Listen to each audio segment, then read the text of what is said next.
¿Recuerdas el sonido B de buen vino? Bien, pues este sonido es diferente. Vamos a ver unas imágenes de cómo se mueve la boca para pronunciar este sonido. Ves que los labios se aproximan, pero no se tocan, como ocurría con la otra B, ¿vale?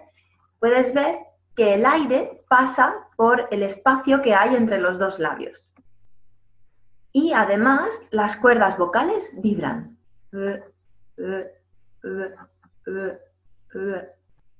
Ahora vas a ver esto más de cerca y a cámara lenta.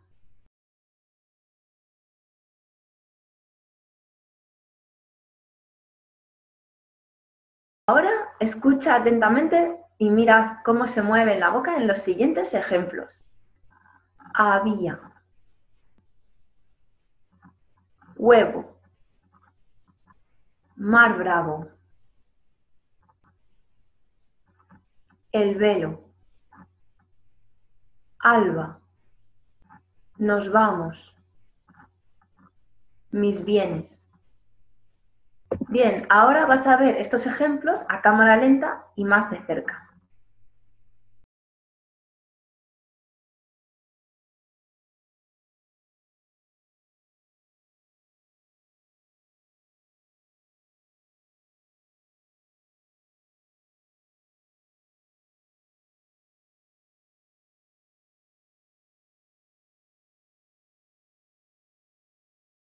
Bien, y para terminar, la regla, ¿cuándo pronunciamos este sonido?